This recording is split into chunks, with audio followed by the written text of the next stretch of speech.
warahmatullahi wabarakatuh. Kembali lagi bersama saya Megawati Haripsyah di Slaki Channel, Suara Lantang Anak Karang Indonesia.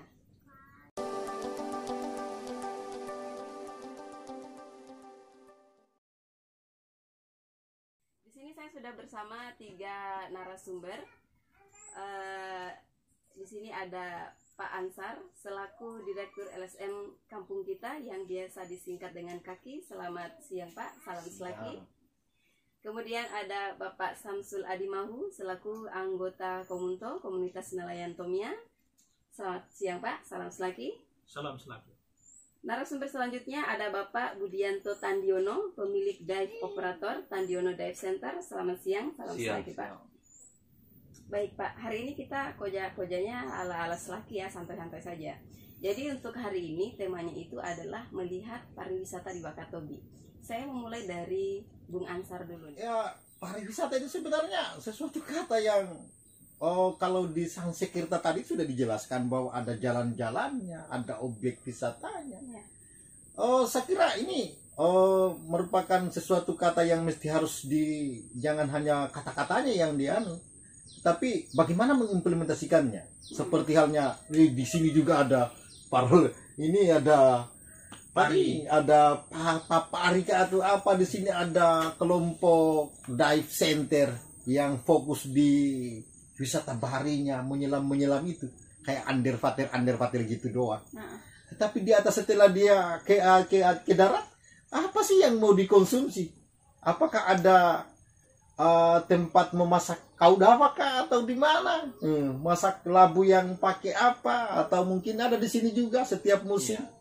Sering ada. Iya. Jadi kan bagaimana, Je? Ya, pariwisata itu tadi kan hanya menyebut sangsek apa tadi?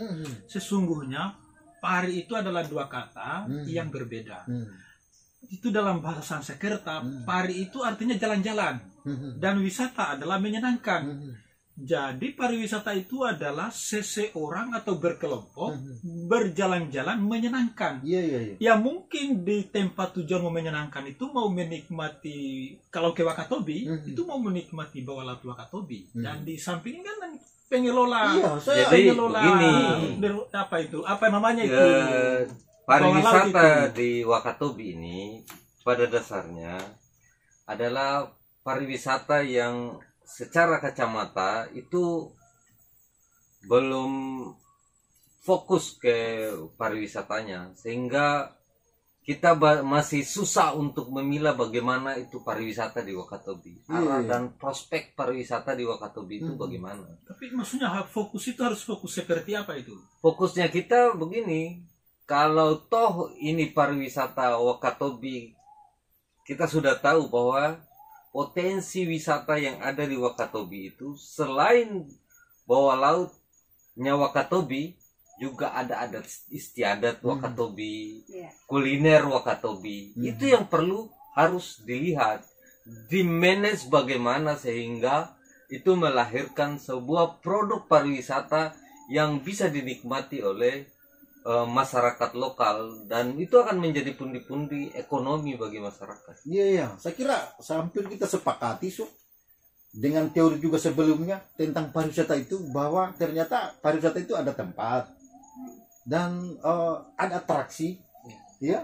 Ada atraksi budaya mungkin, atau ada satunya. Tapi apakah tempat yang disebut untuk objek wisata itu menjamin misalnya keamanannya, kebersihannya? Jangan hanya menyebut datang ke tempat kami, tetapi kita belum siap menerima wisatawan karena pertama tempat seperti apa. Mungkin itu menurut Bung bagaimana? Jadi ada sebenarnya 3 kata yang menurut sudut pandang saya mesti harus terintegrasi. 3 katanya ini, pertama adalah atraksi, kemudian amnesti, yang kesatunya saya tidak tahu kata apa sih, yang AA juga itu. Pokoknya sudah yang itu. AA itulah. Jadi kita tadi sudah ada sedikit gambaran tentang budaya, ada atraksi budaya. Kemudian beberapa tempat destinasi yang dianggap wow dan keren, underwaternya bagus sekali. Tuh, ini para pelaku jasa penyelam sudah mampu melihat potret yang di bawah laut itu. Saya kan tidak pernah. Jadi yang begini, kedua, soal jasa transportasi. Kalau kita akan berbicarakan tentang underwater, tunggu dulu.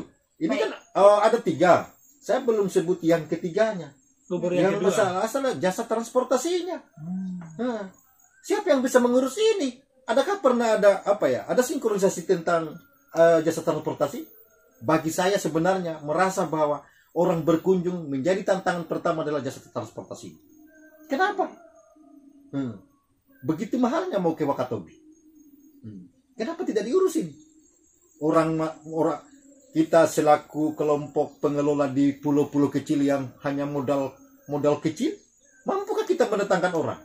Kemudian saat ini ada sebuah isyarat baru tentang pandemi COVID. Tentunya dalam pengelolaan pariwisata mesti harus adaptasi baru terhadap gejolak gejolak dunia.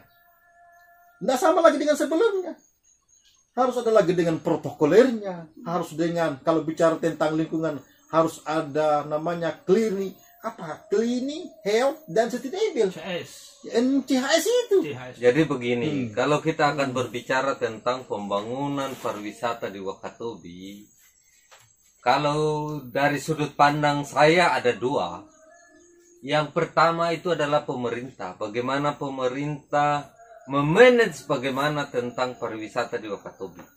Artinya bagaimana membuat infrastruktur yang mengenai dan dibutuhkan. Tidak membuat pariwisata itu, membuat misalnya infrastruktur yang tidak mengenai dengan apa tujuan pariwisata itu.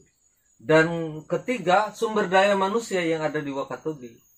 Karena untuk mengubah dari pola kita dari perantau, pelayar, menjadi bagaimana kita menjadi manusia berpariwisata atau pelayan dari pariwisata itu membutuhkan ilmu-ilmu atau skill-skill baru.